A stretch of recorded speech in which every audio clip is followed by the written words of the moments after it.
بسم اللہ الرحمن الرحیم، الصلاۃ والسلام علی رسول اللہ۔ رب ادخلنی مدخل صدق واخرجنی مخرج صدق واجعل لی من لدنک سلطانا نصیرا۔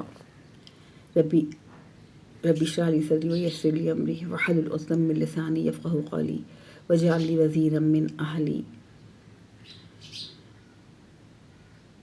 رب یسر ولا تعسر وتمم بالخیر، رب زدنی علما، رب زدنی علما، رب زدنی علما۔ ہم نے اپنے پچھلے حصے میں جو ہم نے اس کا پارٹ 1 دیکھا، اس میں ہم نے دیکھا تھا کہ ہم نے آیت نمبر 6 کی تلاوت کی تھی، اہدنا الصراط المستقیم کی، اور ہم نے اس میں دیکھا تھا کہ ہم اللہ تعالیٰ سے سیدھے راستے کی طرف ہدایت مانگ رہے ہیں۔ ہدایت کہاں سے ملے گی؟ ہدایت کو سمجھنے کے لیے ہمیں قرآن کو سمجھنا اور احادیث کو سمجھنا بہت ضروری ہے۔ ہمیں ہر لمحہ اللہ تعالیٰ سے ہدایت چاہیے، چاہے ہم اللہ تعالیٰ کی عبادت میں مصروف ہوں یا گھر میں، آفس میں، دوستوں میں، کہیں پہ بھی ہوں، ہمیں اللہ تعالیٰ سے ہدایت چاہیے، اور ایسی ہدایت چاہیے جس میں کوئی کجی نہ ہو، کوئی کمی، کوئی ٹیڑھ نہ ہو۔ یہاں یہ سمجھنا بھی ضروری ہے کہ ہدایت جو ہے وہ یہ نہیں ہے کہ ہم صرف مسلمان ہو گئے۔ ہم تو ایک ایسے گھر میں پیدا ہوئے جہاں ہمیں مسلمان والا ماحول ملا اور ہمیں پیدائشی طور پر مسلمان ہونے کا سرٹیفکیٹ مل گیا، لیکن بہت سارے لوگ ایسے ہیں دنیا میں جو اسلام کو سمجھتے ہیں اور پھر اسلام کو قبول کرتے ہیں۔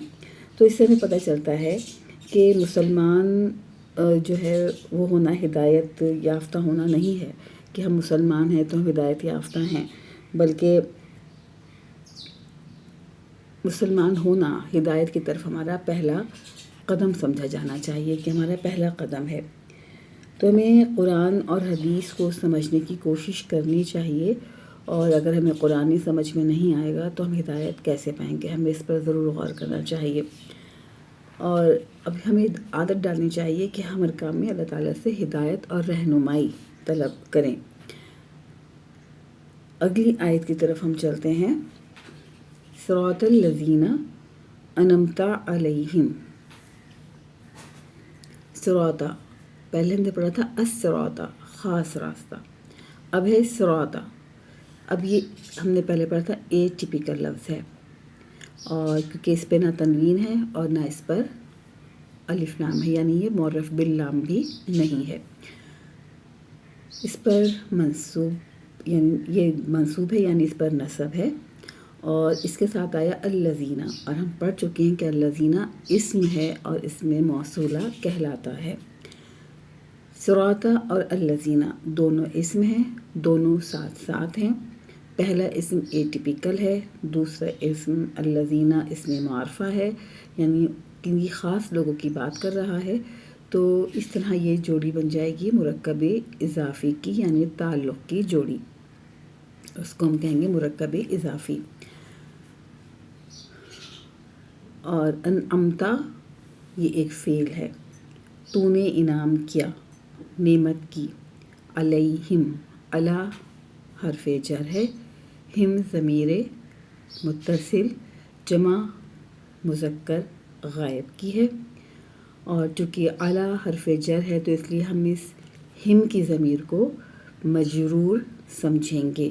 ہمیں اس میں جر نظر نہیں آئے گا، لیکن ہم سمجھیں گے کہ یہ جر کے ساتھ ہے، یہ مجرور ضمیر ہے۔ ترجمہ اس کا یوں ہوگا کہ ان لوگوں کا راستہ جن پر تو نے انعام کیا۔ صراط کا اجوا کر لیتے ہیں ایک دفعہ پھر۔